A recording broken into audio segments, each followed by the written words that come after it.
Welcome to Behind the Stays, a podcast that shares the stories behind your favorite Airbnbs and the hosts who've made them memorable. Behind the Stays is brought to you by Spontaneous, a free weekly newsletter that brings you a carefully curated list of last-minute deals and upcoming steals on Airbnb. Sign up at spontaneous.com. I'm your host, Zach Cruz. Enjoy the show. Alrighty, sir. We are live. Mike, how are you doing? Fresh off a flight from Buenos Aires. This is true, Zach. I was telling you before we hopped in. Just flew in from Buenos Aires this morning. Here in Philadelphia, and a red-eye flight back from South America is actually a restful night's sleep compared to spending a night with the 2- and 4-year-old that I'm about to roll into now that I'm back. So I feel remarkably refreshed for having been on a red-eye. Dude, wow, dang. I guess, I guess I have that to look forward to, right? I always avoid red eyes because I'm like a total shit the next day. Like I can't do anything. But hey, now that I also have a young son, maybe I'm gonna intentionally book the red eye just so I can get some shut eye. Exactly. That neck pillow and you are gonna have a great time on that flight. I'm excited, man. I'm excited. Was the trip for work or for fun? It was for fun, actually. Spent a bunch of time in Patagonia. Nice. The CEO and founder of DEN Outdoors occasionally has to put the outdoors in DEN Outdoors. So did a bunch of hiking. And yeah, had a great time. Nice, Ate a lot of steak. Argentinians love steak, but they do picanha, right? Picanha is like the cut that they make or whatever. No, I'm not sure, but yeah. But steak and roasted vegetables is like a pretty clean meal. You can do it a couple times a week if you're down there. Yeah, I've actually, for some reason, I have like 4 Argentine friends that all live in the States, and every time I go to their house, like we have like picanha, which is why I know that. But I've never been to Buenos Aires. It's on my list, so I'll have to find a way to make it out there soon because I've only heard good things. But dude, I'm pumped for this conversation because you, as you just mentioned, you're the CEO and founder of DEN Outdoors. This is a company that actually I first stumbled upon on Instagram of all places, and which you probably actually hear a lot, right? Is like you guys have these like ridiculously beautiful cabins and modern builds, and I really have been curious to hear the story behind DEN Outdoors because again, besides stalking you guys on Instagram and a quick call that we had a couple weeks ago, I don't really know the story. So take us back to the beginning of DEN Outdoors. Yeah, sure. I mean, this goes back a couple years now, honestly, like about like 4 or 5 years. And like I'm a software designer and like a product guy by trade, right? I've spent Okay. like the better part of 15 years working in the tech industry, and after after doing that for a long time, I definitely got to a point where I was kind of scratching my head, and I was like, oh man, I've designed like a lot of like virtual and kind of ethereal products, but what do I have to show for it, right? And I had this like kind of existential dilemma that I wanted to fill with building a cabin, right? Yeah. I was Huh. like, hey, this is a tangible product. It occupies space. I'll be able to stand inside of it, hang out in it, and I've always been into the outdoors, right? Mm. So the idea of building a cabin in the woods was like the perfect solution to that issue that I was facing, right? And you know, I talked with like anyone and everybody like who would give me some time to kind of help me think through like how to do it, and talked with a bunch of architects, engineers, builders, and I was also like really surprised, honestly, like by the cost and complexity of the project, right? And Huh. Yeah. as a software designer, you're like, well, I'm used to like complex application logic and like big data sets and like thinking through like how all of these like interfaces work together, right? And I was like, that should be like a good testing ground for this. And then I was like, man, it's still really fucking hard to build a cabin, right? And expensive, right? Yeah. And I obviously wanted to make it as simple as possible for myself and as cost effective as possible, and ended up instead of like hiring like a traditional firm to help me design it, like I've always been good with software and 3D modeling, so I designed the cabin myself and worked with a structural engineer to create a set of construction drawings, and really like GC'd the project myself, and worked with two really talented carpenters, one for like the outside of the build, one for the inside. Worked with electrical trade. I did all the plumbing, believe it or Huh. not. I didn't know that I was a good plumber, but I found that out in the project. And you know, I think like for me, like the magic moment, like in the early days of Den, was really just like standing inside of the cabin for the first time and like realizing that like only a few months prior, that like lived as like a 3D model on my computer. And like Huh. it was so like fulfilling for me, right? To have that moment and that realization. And I was like, wow, this is incredible. Like I really love impacting the built world in a way Yeah. that I didn't fully realize before, right? And while I was finishing out the construction of that cabin, I didn't really have like I didn't have commercial intent around like starting a company, but I Hmm. was like, maybe I can help other people do this, right? Like Yeah. that was the motivation. And like I had Yeah. stumbled on this workflow of, working with structural engineers to kind of create these assets. And, I had already like put together like all of these material lists and product lists for this one cabin. So I was like, oh, well, I'm gonna like launch at that point like a side project, right? Yeah. Yeah. It was called something else. It was actually called Meet Walden, right? Like that was like what we went to market with. Meet Walden. Meet Walden. That was it. That Okay. was like the Okay. early. That was the proto version of Dan, right? Okay. Was Walden. And was Walden, yeah. And uh, started an Instagram. Like launched like two different designs, like two plans. And in the early days, it took me like three different versions of the website before I got my first sale. And I was Huh. like, this is harder than I thought it would be. Also, right? And sorry, And and you were just selling the plans at this juncture, just right? selling the plans. Just Yeah, the there were plans. Okay. there was like it was like a tiny house and then like a slightly larger tiny house, right? And Okay. like one was $99 and then the other one was $149, right? Okay. Uh and that was like really, it was kind of like a market test, right? To see like what would happen. And you know in the early days we also got really lucky, like there's a couple of Instagram influencers that like bought the designs and built them, and we started to kind of build early traction. um and we had like a couple thousand followers at that point. And we went from like, yeah, just like sales happening here and there to kind of a little bit more frequently.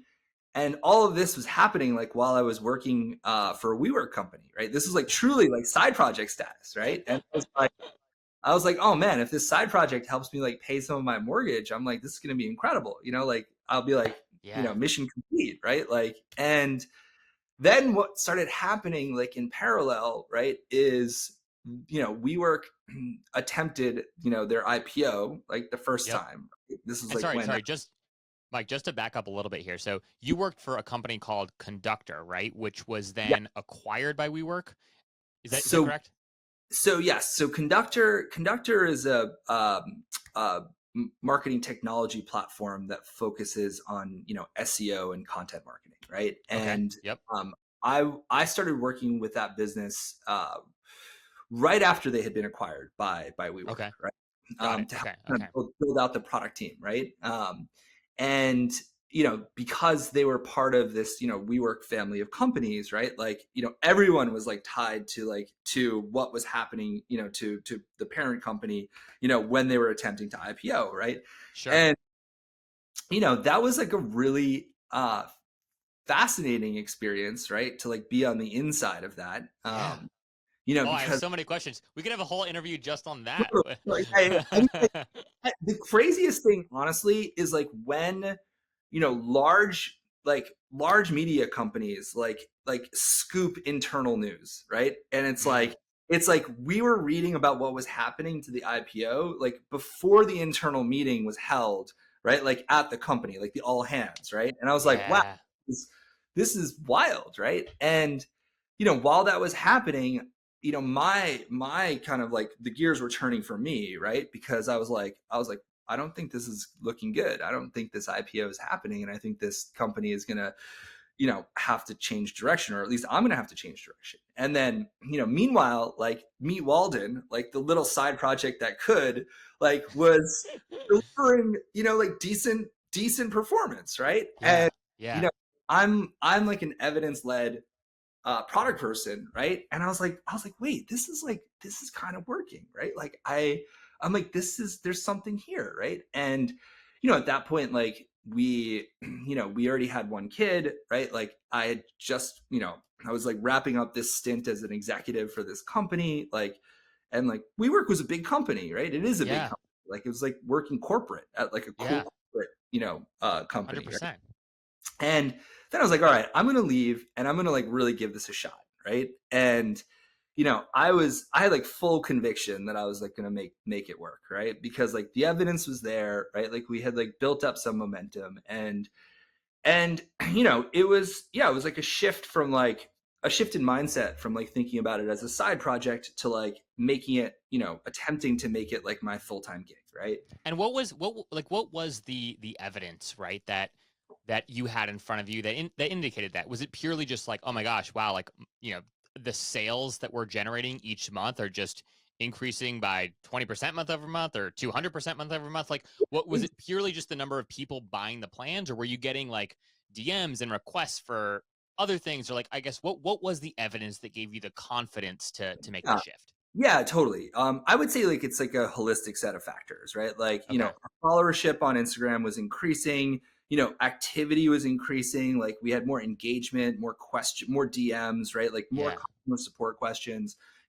Sales were also increasing, right? Like I can't remember on like what kind of like what our Sure. month growth was, but for at the time I was like, yeah, if we can like my first goal, I remember I was like, if we can just break 1,000K a month in revenue, I'm like, that would be it. Like, like that would make me happy, right? And we Yeah.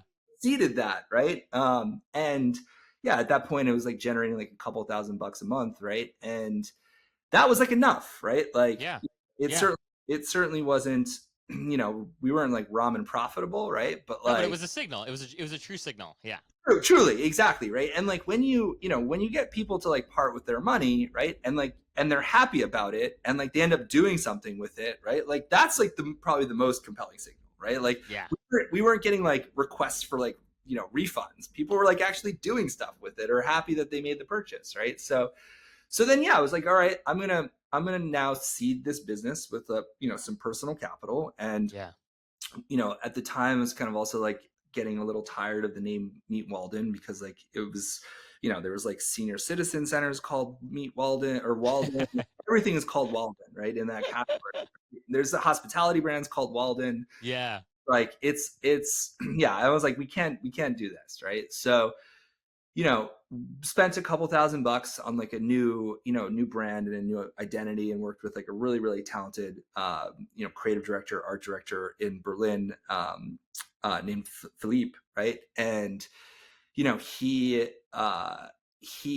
sent him like a bunch of stuff. Like I had also like written this, 80-page, like 100-page book at the time. Like I was like, I had like all these like things that I could like send this person, right? And yeah, very quickly came back with the name Den, and he's like, "Look, it's Den. It's like you called your first cabin, the Fox Den." He's like, "Den also like is actually nested like in Walden, right? Like if you take away the other letters." And I'm like, "Oh man, Ah, you are so clever." nice. Yeah, when we had like the brand name like set, I was like, wow, this is awesome. We have like a really compelling brand, right? Like, and, we went to market with more content, more designs, an improved website. And, we also, I remember like having to like switch the name on Instagram. Like there's no easy way to switch a name on Instagram, right? Like you have No, to just no. like camp out. Like it's really difficult. Like and I remember being like really anxious, being like, ooh, can I do it exactly right? And like time this exactly right. And, we launched in July of 2020 formally as Den. And and yeah, like we, because we had like built up, some momentum with that market test, like we kind of knew what we were doing at the time, right? Like we had a working knowledge of the category. We also had, Yeah. some emails that we could message to, like that we launched. We had like Yep. people following us, on Instagram, and yeah, like because of that, like there was interest, in the launch, right? Like Dwell ended up writing about us like within that first 30 days of us launching, right? Wow. Because we were offering beautiful architecture, like a really really frictionless like click to buy approach to like seeing what it looks like, and yeah, like that was novel at the time, right? Like all of the other like houseplan sites on the internet were offering like just like old school American housing, right? Like Yeah. in old school styles, right? And Yeah. we were the Yeah. first kind of out of the gate with this stylistic category that we've been, pursuing ever since. And yeah, like when Dwell wrote about us, like it credentialed the business. And we got more traffic, more sales from that, right? And like that really kind of set us down this like path of like having a ton of momentum. And I'd say like Den, the plans that we offer like were really compelling, right? And then in the fall of that year, we also started approaching like selling a small scale prefab product, like little A-frames, Okay. that we just tried to make. We were like, we really want to kind of introduce more people to the joy of building, right? So like Yeah. we So when you first launch, right? yeah, When you switch, you're now you're Den Outdoors. yeah, You switch your Instagram handle. You blast your email list. yeah. Your current product offerings, just so I'm hearing this correctly, they were the same sort of like two designs that you had under Meet Walden, or were there additional designs at this juncture? I think that we launched with probably like 3 or 4 additional designs, right? Three or Like, four additional yeah, designs. we Okay. have 6 SKUs in total. We carried over Okay. the first two, and then we launched with like a small, medium, and large, maybe like an extra large A-frame, and that was it, right? Got it. We still carry the A-frame designs, like the Bunk Plus, uh, and the Weekender. I think that was maybe the A-frame house. Like that's what we Okay. launched, right? And we've since sunsetted like the tiny and the slightly larger tiny since Okay. launching. And then you went. So then you moved into this prefab idea. And Well, and where yeah, does I was like, now that we launched, I'm like, I need a new challenge. yeah. um, I'm like, let's like see what it's like to, yeah, ship a prefab product, right? Yeah. And COVID, COVID was kind of like, yeah, really like raging in the country, and we managed to connect with this fabrication shop that was doing a lot of previously doing like a lot of like experiential marketing and like events build outs, and like their entire kind of company like had ground to a halt during COVID. So we were able to produce this prefab product and like do all the R&D and prototyping around it like really cheaply, like as a Wow. startup. And we launched that in the fall of 2020. And that was, you know, that was like really newsworthy, honestly. Like Business Yeah. Insider wrote about it, like so many more publications wrote about that. And I And think Mike, was this who was like the team at this juncture? Was it just you? Had you brought on other people at this juncture? Like it as you was, start getting picked up, yeah. yeah, Who is Den? who is Den? That is a great question, Zach. So yeah, prior to Den, I also ran my own company called Mr. UX, which was like a software consultancy. So I'm used Great to. name, by the way. Yeah, Wonderful name. thank you. Yes. If I can just put like Mr. UX and Den like on my tombstone, I think I'd be happy. I'm used to like building teams, building remote teams, and just aligning people with different skill sets to like make something happen. So in the early Yeah. days of Den, we just had like a number of different like freelance consultants tied Yep. to the business that were executing like within whatever lane we needed them to, and that's like what the composition of the team looked like in the early days. And yeah, like launched that prefab product, got a ton more press, like organically, right? Like right place, right time type situation. And like, and we were also like, I was just so fucking stubborn, honestly, right? And like the problem like that I noticed in the industry like then about prefab is that like, everyone would other companies like would launch a prefab product and it'd be like vaporware. Like, Yeah. they would never ship, right? And Dwell would cover all these like different, publications would like cover these like incredible looking prefab products, but then they'd never see the light of day, right? And I was like, if we launch this, like we will. There's no way we're not going to ship it, right? And Yeah. um, and when we first launched, like Dave Morin, who's like the chairman of Dwell Media, right? Reached out to us and he's like, hey, can I get a couple of these? And I was like, yeah, no problem, like we'll just ship it to you, right? And he he has since told me, he's like, yeah, the most surprising thing was that you said yes, I'll ship it to you, and then they arrived like within 2 months. And I was like, hey, you don't know this about me, right? Like there was never a possibility that we were not going to ship it, right? Yeah. So, we learned a lot doing that, right? Like, Yeah. we created a product that was like, I think as simple as it could possibly be, for DIY style, like prefab construction, right? Like everything Yep. was like pre-milled, pre-drilled, pre-cut, right? Like everything interlocked perfect. Like the production quality of this thing was really, really, really high, right? And the thing that we also kind of uncovered, right, during this time frame, which has since gone to inform like our current strategy and like what we're doing, is that there's really not that many people who are like fully prepared to DIY build, right? And Yeah. like and Yeah. I remember we spent so much time like trying to educate our customers and like prepare them for what was about to happen. And like I think Crate and Barrel has kind of like ruined it for like DIY prefab companies, because like people think that like you're just gonna they're about to get like a sectional sofa and like like a white glove team is gonna like bring it to their living room, Yeah. like Put it together. Yeah. Position it perfectly. Yeah. yeah. And I'm like, no, we are about to send you 3 tons worth of construction materials, right? Like coming off a flatbed trailer. Like, no, we're not going to carry it like a quarter mile into the woods where you actually want to put it, right? Like, and we just really spent a lot of time like educating people on like what it means to build something, right? And Mm. even as simple as the product was, like, people weren't like fully prepared for that, right? Yeah. Yeah.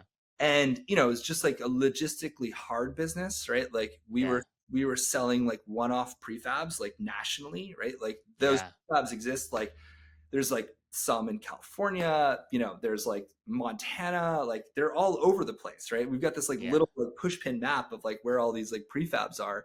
But that was hard to do, like really, really hard. Yeah. Um, Now, and just a quick question here around like timing too, because again, you mentioned you decided to go full time on I almost said dwell on Den, and you kind of leave your day job, right? And you do this in, I believe you said it was like the summer of 2020, right? And yeah, this is like obviously COVID's still like raging and everyone's still like locked down and whatnot.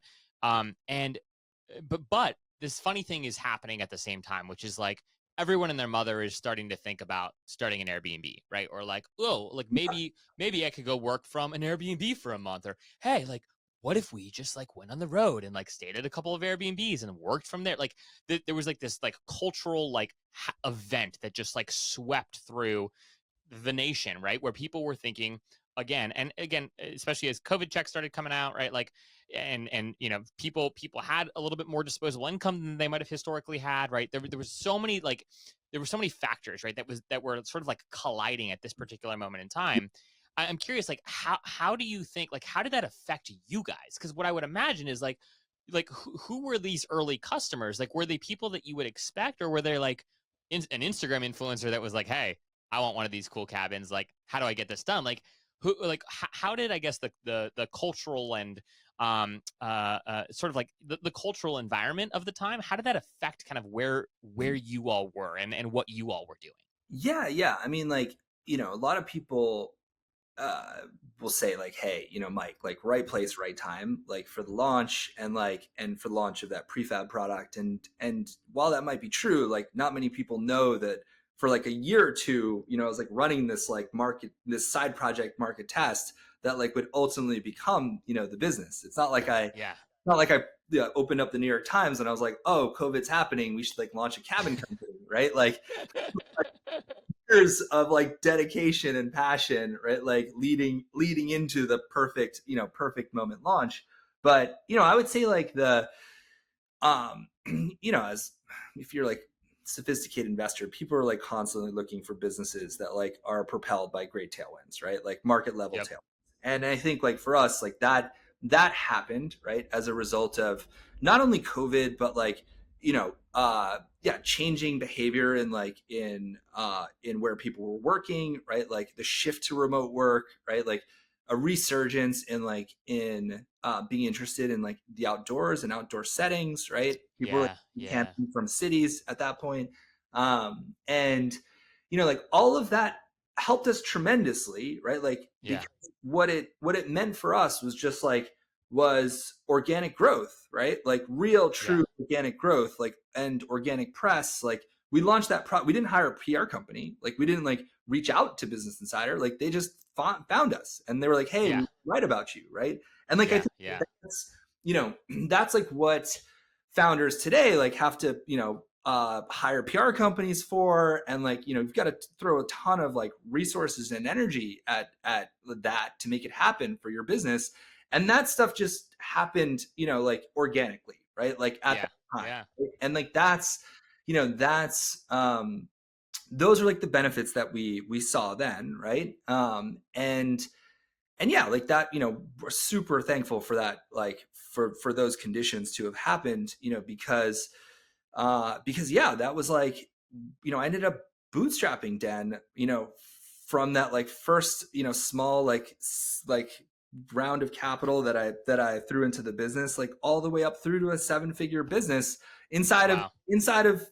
12 months, essentially, right? Yeah. Like, Yeah. That's yeah, amazing, dude. yeah, rocket ship at the time, right? Yeah. And Yeah. uh, Very impressive. Yeah. yeah, and it's funny because after that first year, I was like, wow, because like we earlier we talked about like the evidence that kind of gave me the confidence to even pursue Den full time.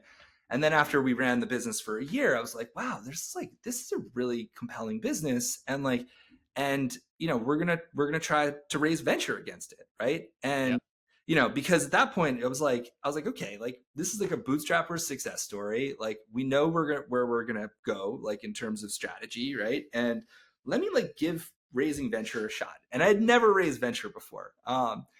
And I felt like really confident about making it happen given what was happening to Den. And we were fortunate in that we had like a couple of warm intros, and like had decent exposure to the venture community. But man, I got like told no like so many times. Like it just didn't happen. Like my first time up to bat, like everyone was like, nope, nope, nope, nope, nope, nope, nope, nope. And I'm like, what is happening? Like God, look at look what we've done with like little, Yeah. external capital inputs, right? Like, and everything, everything is pointed in the right direction. Um, and I could not make it happen at that. Yeah. Yeah, this was like the summer of this was like the summer of 2021. Yeah, about like Yeah. a year after, right? Like we launched You and had gone full time. Yeah. we Yeah. full time, and yeah, like we uh yeah, after like a couple weeks of like failed fundraising, I was like, fuck it. I'm like over venture. I'm like, we're just gonna raise a small angel round and like we're just gonna make this happen, right? And amazingly, like through another amazing coincidence, right? Like um we had developed a relationship with Jimmy Kimmel, who was really interested in like in our A-frame designs and like our business, and he came in like as an angel on Den, right? And like we were able to raise like a small six-figure angel round, and that was like enough, because like at that point, like, Wow. the business was profitable, right? Like, um, we needed more working capital, to just, continue to build out the team and just accelerate, our growth. But like on a pretty small angel round, we ended up hiring a couple folks into the business, and went from like solo founder, working with like a bunch of freelancers, to like a small team, which was like amazing.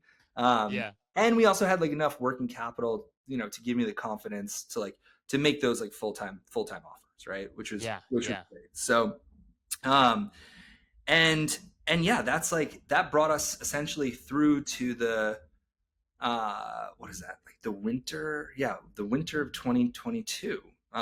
Yeah.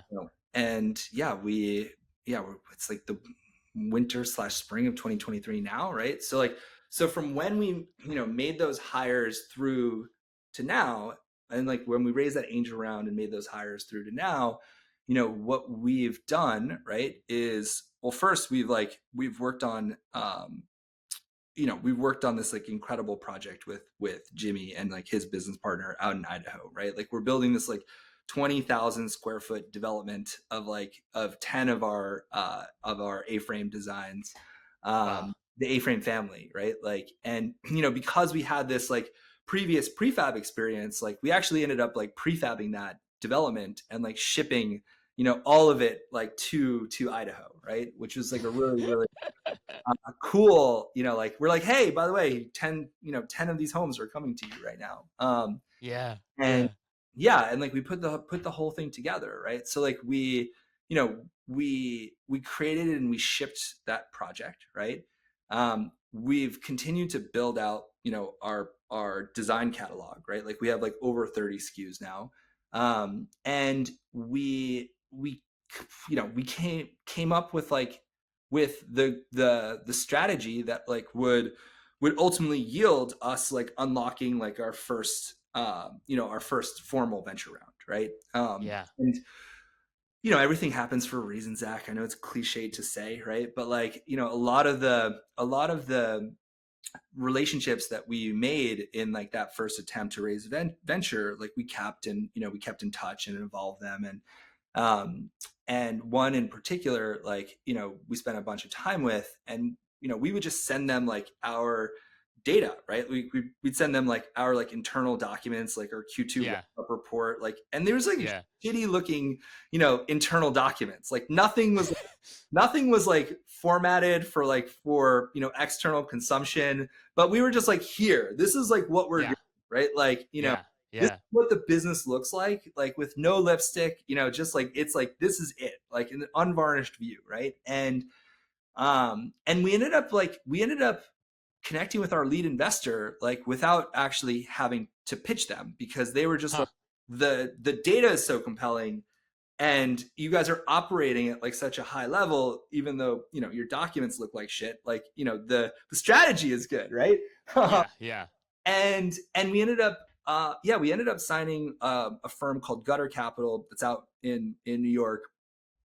Dan Tarrin and James Gettinger, right? Like who are formerly like of the managed by Q, like WeWork family of companies. And yeah, we got our lead investor like done like without any significant pitching. And Wow. I think we got them like fully signed like in September of this past year, right? Yeah. And then they were like, oh great, like you guys should now work to fill out the round and pitch a little bit more. And I'm like, no, I thought we avoided all that. So then I went, through another round of fundraising, right? And at this point, like, I had already built up like a little bit of scar tissue on like the first round, and we clarified a lot about the business like over a year of operating it, and like we knew exactly what we were going to do, right? Yeah.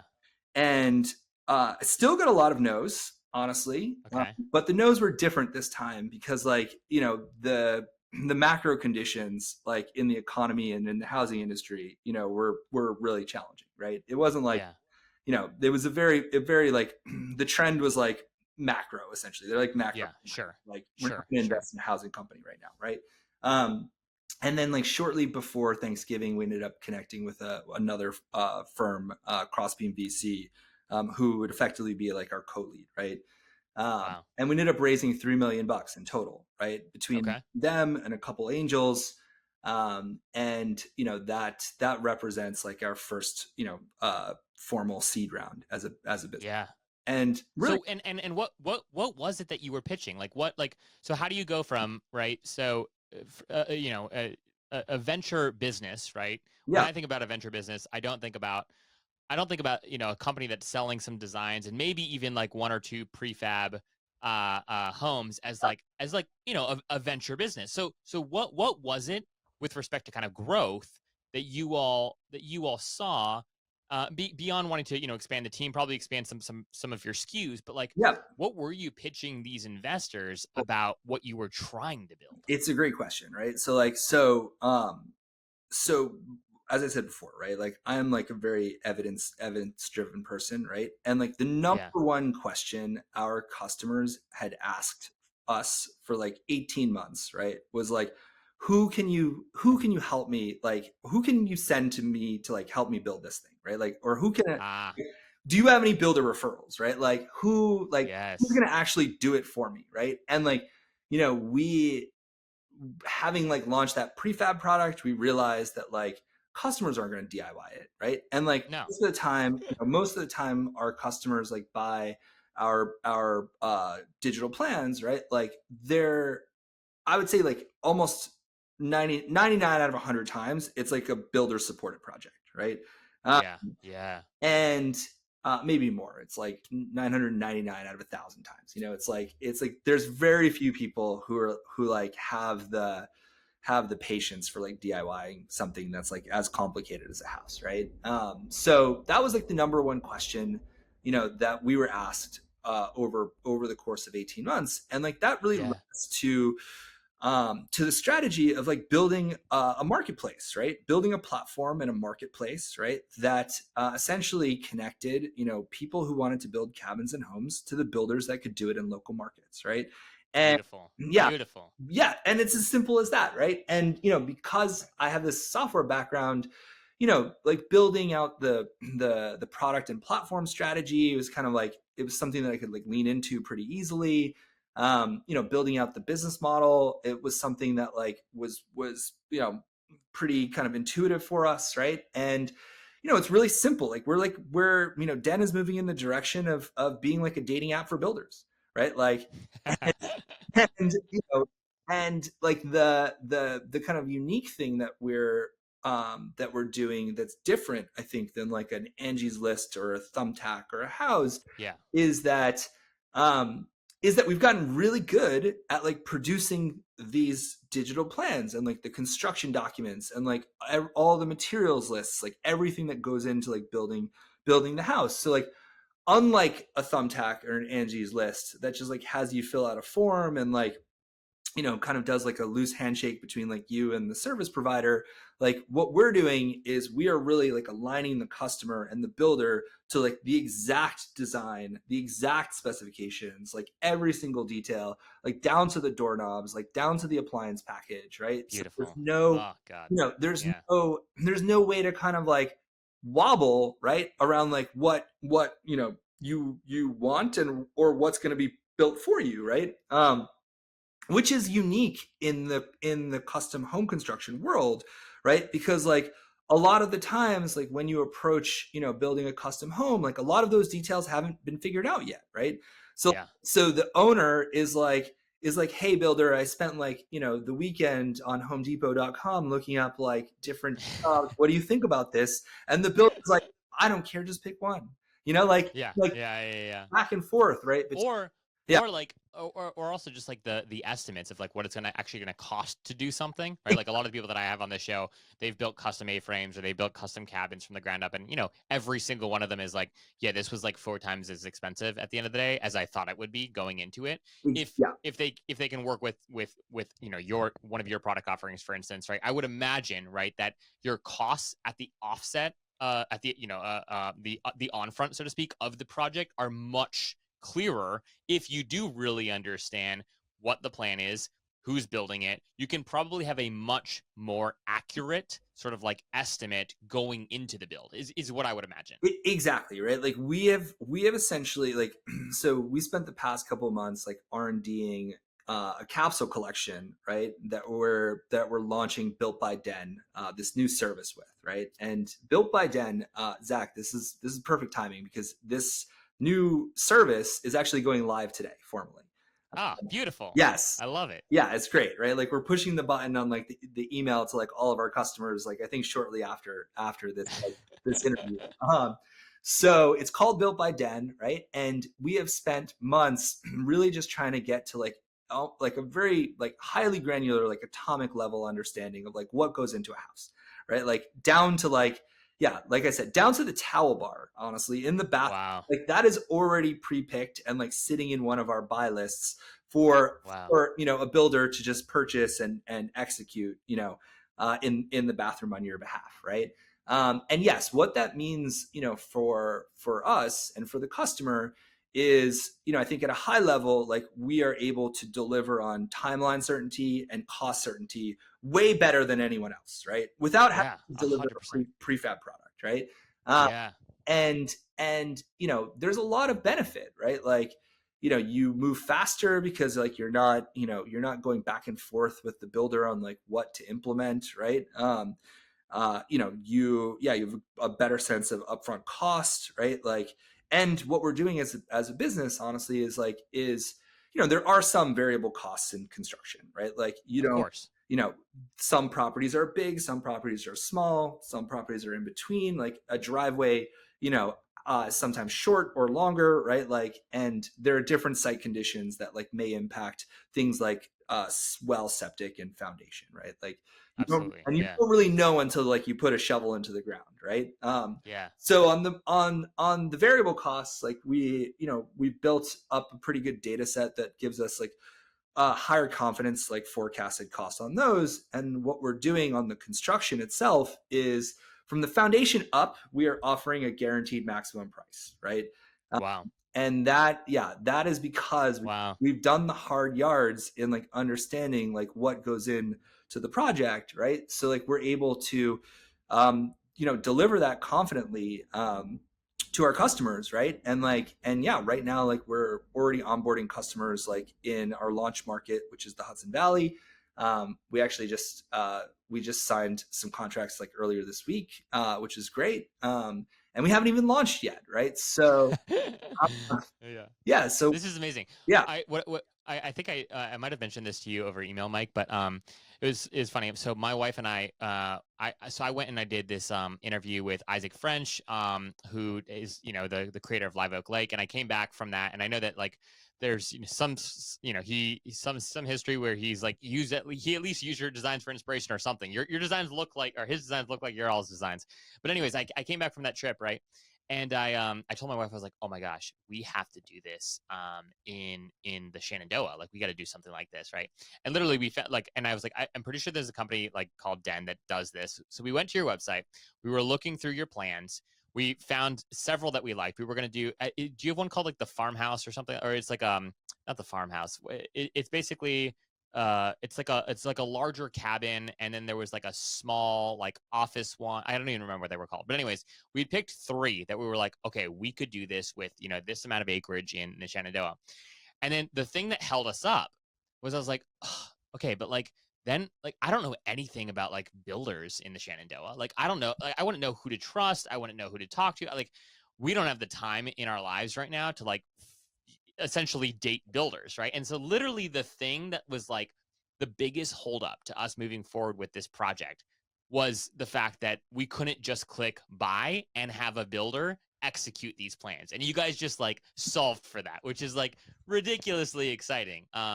Since then we bought a condo, and so we'll have to wait on this project. But the point being, like literally I remember thinking like, why can't like Den should just let us like click buy, and they should do the work of finding us like the perfect builder.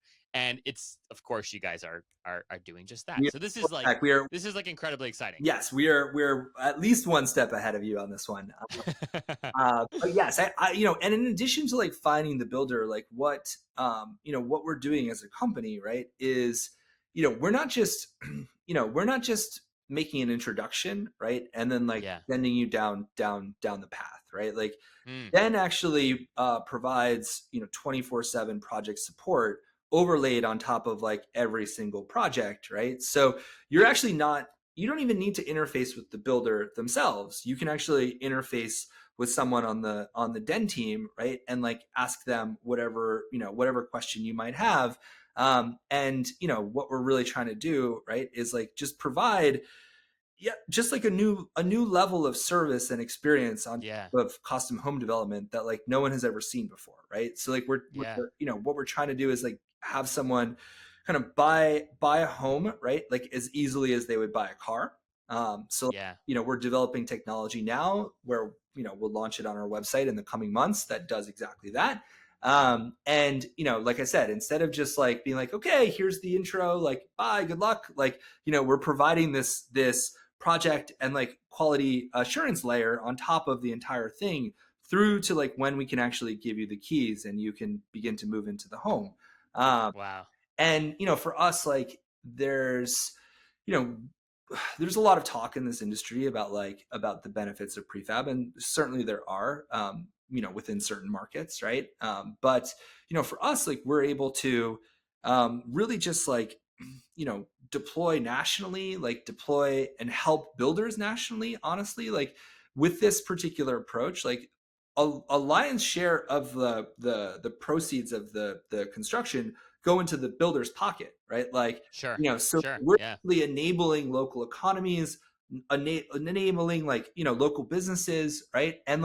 And once you're done with like the first, with your core den build, it's like if you want to build a gazebo, if you want to build something else, if you want like to extend your deck, it's like the builder, they live in your Yeah. neighborhood, right? Like hire Yeah. Yeah. Yeah. follow-on project, Yeah. right? And like, Beautiful. yeah, we're enabling that, right? So for us, like we feel good about the fact that like that we're helping like smaller construction businesses really, like in some cases, yeah, just like punch above their weight, right? Like because they can tap into like our customers, like everything that Den has done, like from a brand perspective, like the quality of our designs and our our construction assets, right? And then also like they can work in confidence that like that Den is here to like advocate on the customer's behalf and the builder's behalf, and like there's essentially a referee, like during the match, like until it's over, right? Which is unique and useful, right, Yeah, for all parties. totally unique and totally useful. I have a couple final questions for you, Mike. One is just around like your customer base. Like who is like the perfect Den customer right now? So obviously you've got Jimmy Kimmel, and you're doing this incredible cool project with him in Idaho. Are from what I have seen, like, and again, I'm pretty well versed now in like the Airbnb sort of like cabin space, and I recognize several people that I've had on this show who've again used Den designs. But are your customers like people that are starting their first like short-term rental? Are your customers people that are trying to build a collection of short-term rentals from the get-go? Are people living in dens full time? Like who is like your core customer? Yeah, no, yeah, really, really easy. I mean, like, for us, like, our core customer is, uh, you know, a, a young person, a young professional person, right? Like that lives in a city, that likely rents in that city, and that like wants to really start to dabble in like real estate as an asset class, right? And Yeah. the idea of ownership is really, really important to them, right? And Yep. they're taste driven, right? So they don't want to just like go and buy existing like vinyl sided inventory, right? Like that's not like the dream for them. And they approach us because they want they've taken kind of like a second home first investment strategy, right? Yep. And Yep. they we intentionally design everything with what we call like crossover appeal, right? Like you can live in it, you can rent it, right? Like it would do well in kind of both contexts, right? So, for this young person that wants to, or a young couple, right, that like wants to own, something outside of a city center, um, they can also confidently know that like they can rent it and likely, make up or exceed their carry cost on the asset, right? Yeah. Just Yeah. like Yeah. short-term rental, right? So I would say like most of our customers kind of like fit like Yeah. in that kind of that segment, right? That said, Yeah. like, we do have a lot of like crossover with the short-term rental community, right? Because what anyone who either runs like one two small portfolio of properties, right, like can easily recognize if like you go to our Instagram, right, and you Yeah. just like scroll through it, like you can see which one of our designs like actually gets more engagement than others, right? Yeah. As Yeah. a short-term rental operator, you can be like, great, I'm going to like, I want this one because it like this particular, I mean, we had like a post the other day that got like over 30,000 organic likes. And you're Yeah. like, Yeah. I'm going to build that because people like it Yeah. and people will want to stay in it, right? Like it's de-risked from like a It's short-term. great market research. Yeah. Totally, totally. So it's like if you're a short-term rental operator, like, you're gonna have to figure out like, how to balance like budget and cost per key, like all of that stuff. But like, Yeah. very simply, like you could go to our Instagram profile, scroll down and be like, we're gonna build this one and like probably anticipate like better than average occupancy, right? Than, Yeah. like Yeah. another product, right?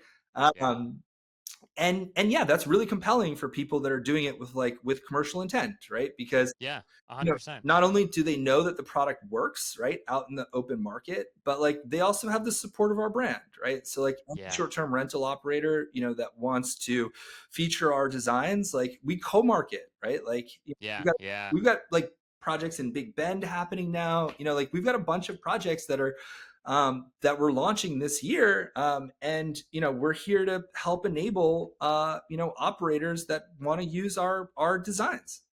Yeah, yeah.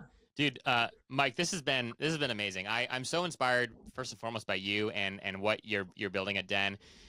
You guys are doing something truly unique, and it's been a privilege talking to you and hearing a little bit more about your story and where you guys are at right now, and most importantly, like what you're building for the future. And so, if you're listening to this and you want to learn more about Mike and the Den team, we'll have links to Den's website, to their Instagram, all that fun stuff in the show notes below. So just scroll on down. If you're not already following Den, if you don't do anything else, just follow Den because they have like great content.